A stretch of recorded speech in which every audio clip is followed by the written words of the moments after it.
Dhaggeeffattoonni oduutiin jalqabaanii dhalattoonni Itoophiyaa magaalota biyyoota alaa garaagaraa keessa jiran waraana Tigraay wal qabate jidduu seentummaa biyyoota lixaa mormuun hiriira guddaa geggeessan ammayyuu taanaa kan qopheesse.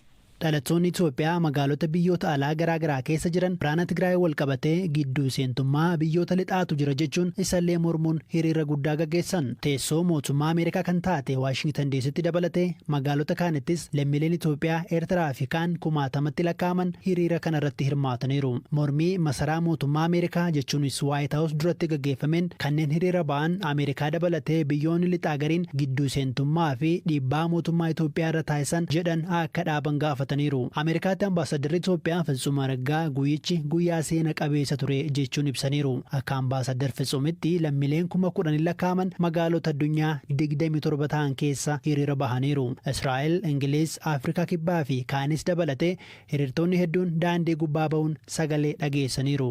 Waraanni Tigraay waggaa dura eegale erga naannolee biraatti ce'es baatiiwwan muraasa lakkaa'amaniiru. Mootummaan Itoophiyaa lola kanaan dhimma keessoo biyyaati jechuun ibsa. Biyyoonni lixaa fi kaan immoo waraanni furmaata miti mariin furamuu qaba jechuun irra deddeebii yaada dhiyeessu.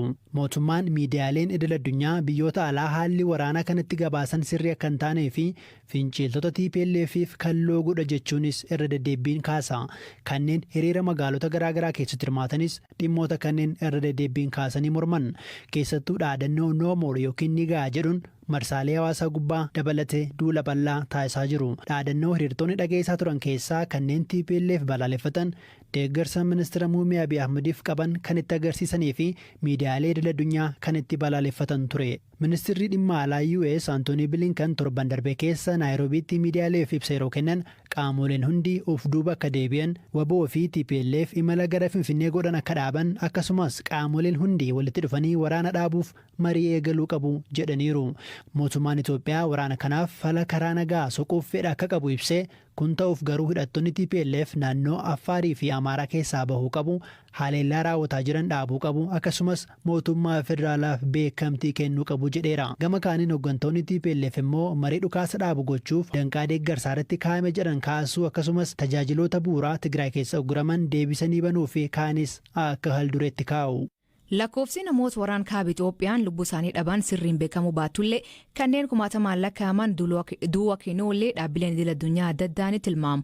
UN akka jedhuutti sababa waraana kanaatiin naannoo Tigraay, Amaaraa fi Afaar keessatti namoonni miliyoona 7 ol ta'anii deeggarsi namoomaa taataman kan barbaachisu yoo ta'u kanneen walakka miliyoona ta'an ammoo qarqara beela cimaatti argamuu jedhu.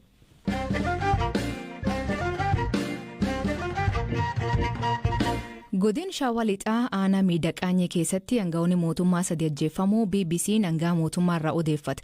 Kanneen ajjeefaman keessaa qondaalaa Paartii Badhaadhinaa Aadde Daraartuu Tasfaayee, itti gaafatamaa himaataa aanichaa obbo Lammii Gabree akkasumas ogeessa waldaa hojii gamtaa obbo Wandimuu Dhugaasatti. Itaanan bulchaa aanichaa obbo Abdannaa Abishuu miidhamee hospitaalatti yaalamaa jira.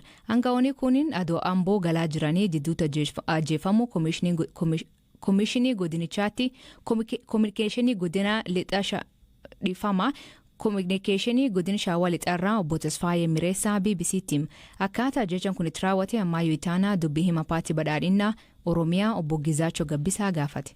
Namoota iddoo adda addaattis namoota 3 humni ajjeese yaa'uun beekamaa humna Abaa Shateeti. Namoota kana keessaa tokko dubartiin jirti kan konkolaataa keessaa buusanii akkuma barame akkaataan ajjechaa isaanii namummaafis sabummaas kan of keessaa hin qabne gara jabinaan kan raawwatudha uummata keessatti. Da'oo qabatanii bakka humni nageenyaa hin jirretti qaama geejjibaan deemu geejjibuma uummataatiin nama deemudha. Nama uummataaf hojjetudha namni kun. Godina Shawaa Lixaa keessatti hojiin tarkaanfii olaantummaa seera kabachiisuu fudhatamaa jira.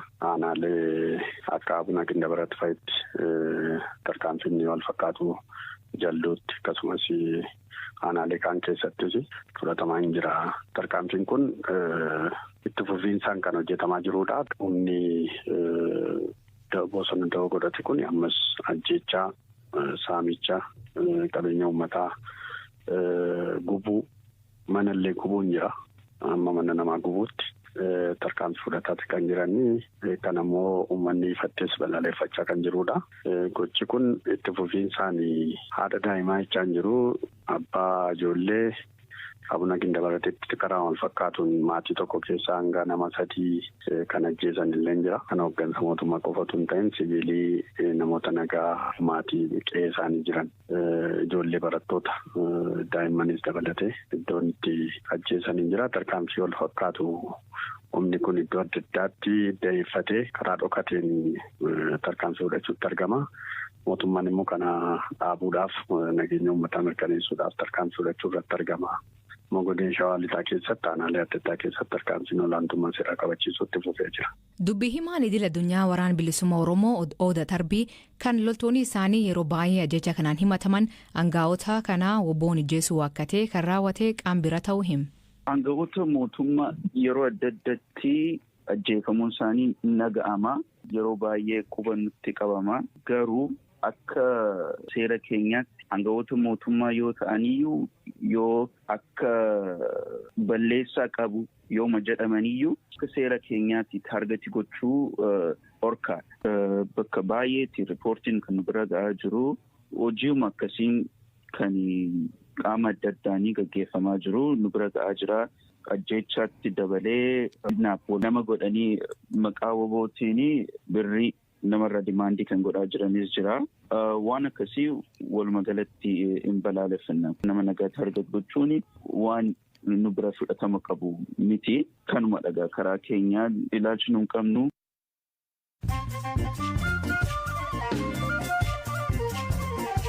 Dhaggeeffattootni oduu gaggabaaboo addunyaa jalqabaanii ministeerri muummee Suudaan Abdalla Hamdok hidhaman keessaa ji'a tokkoon booda aangoo isa duraatti deebifama. Mormiin jabaan waraan biyyatti irraa geggeeffamuu itti fufnaan Hamdok hoogganaa fonqolcha mootummaa Kataa'e Jeneraal Abdufataa Al-Burhaan waliin waliigaltee aangoo qoodachuu mallatteessan. Hamdok waliigaltee haaraan aangoota deebi'u malee tokkummaan warra siivilii waggaa 2 dura Hamdok kaadhime waliigaltee haaraa kanaaf beekamtii hin kennu jedhu. Hooggantuun BBC magaala guddoo keenyaa Naayiroobii iddootti reefisii argamu hordofee poolisiin keenyaa qorannoo eegal. Kate Michel lammii British biyyoota Afrikaa hedduu keessatti BBC Media Action keessa hojjetaa turte jimaata dabree lubbuu dhabde. Kaadhimaan gaazexeessaa Jamaal Khashoggi konsaatii jedhuun Saawud Areebiyaa keessatti geggeessuuf karoorfatee akka haqu weellisaa Justin Bieber gaafate. Weellisaa lammii Kanadaa kan dabalatee weellistoonni hedduun koppii Formula 1 Grand Prix yeroo jalqabaa fi Jeddaa keessatti geggeeffamuuf jirirraatti kan hirmaatu jedhamee eegaman. Xalayaa banaa Justin Bieberf barreessiteen haati isii kophichirraatti hirmaachuu dhiisuun erga cimaa akka erguu fi gaafatti. Seerii mootummaan Talibaan baas haaraanii dubartoonni diraamaa TV irratti akka hin hirmaanne dhowwa. Gaazexeessitoota dubartoota ta'anii fi kanneen TV irratti oduu dhiyeessan yeroo foddaa TV irraa dhiyaatan hijaaba akka godhatan ajaja. Garuu qajeelfamichi akkamiin akka hin taane addaan hin baafamne.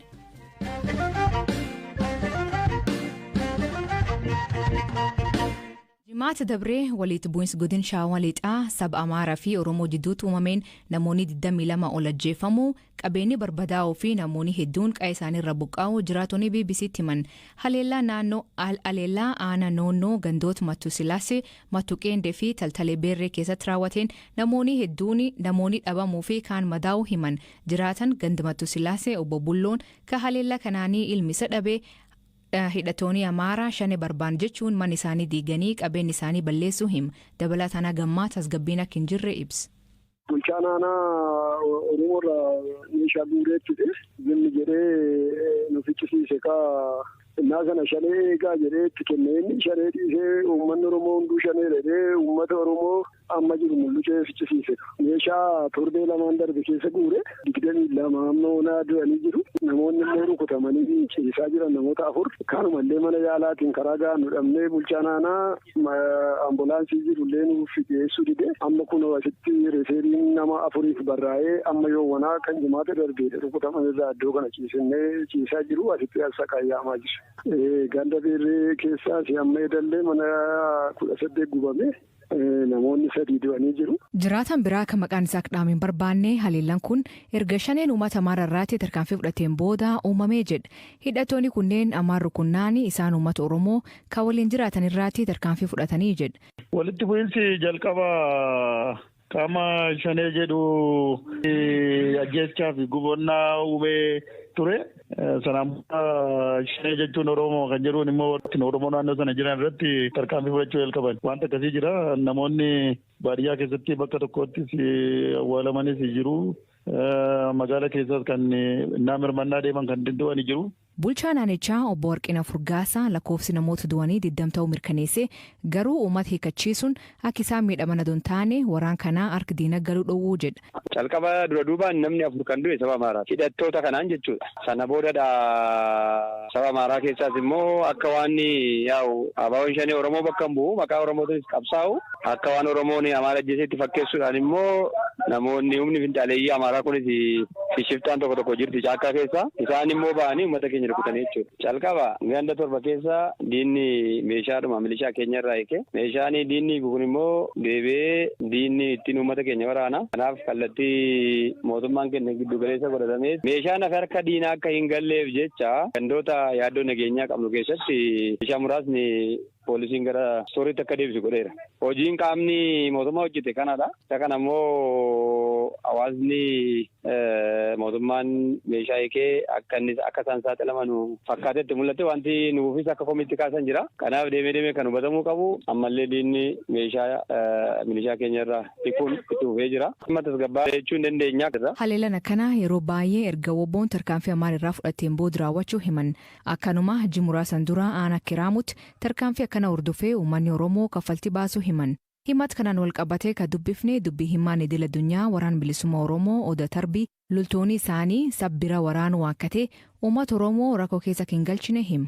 Nuti saba tokkoyyuu akka diinaatti ni ilaallu sirnadha kan nuti ilaalaa jirru sirna uummata Oromoo bu'aan buufnee kan nuti diiguuf lolaa jirru maree saba tokkoyyuu akka diinaatti ni ilaallu garuu yeroo ammaa trendiin tokko jira biyya kana keessa trendiin kun immoo raadikaloota gara uummata Amaaraa keessa jiru of qindeessanii of gurmeessanii Oromiyaa keessattis biyya isaanii keessattis lola adda adda saboota biraa irratti gaggeessaa jiru. Kana duras maqaa keenyatti kaafamaa ture nutu lola jalqabsiisee nuti agiteet godhee jara kanaa jedhamnee turre.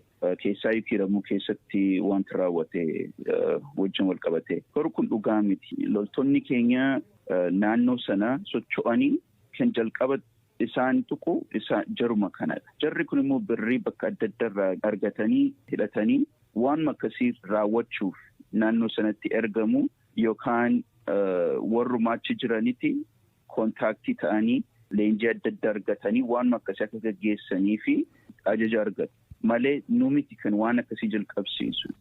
Fulbaan dabree godina Wallagga Bahaa aanaa Kiraamuu magaala Harootti haleellaa suukaneessa raawwatameen maatii tokko keessaa namoonni 9 ajjeefamanii kanneen kumaan lakkaa'aman ammoo qe'ee isaanii irra buqqa'an yeroo sunitti ajjecha aanaa Kiraamuu kan ilaalchisuun hoogganaan biiroo dhimmoota kominikeeshinii mootummaa naannoo Oromiyaa obbo Haayiluu Addunyaa BBC Takkimeetti haleellaa Haroot mudatee gocha ergamtoonni TPLF raawwatanii jedha. Dhageeffattootteen sagantaan irraa aganu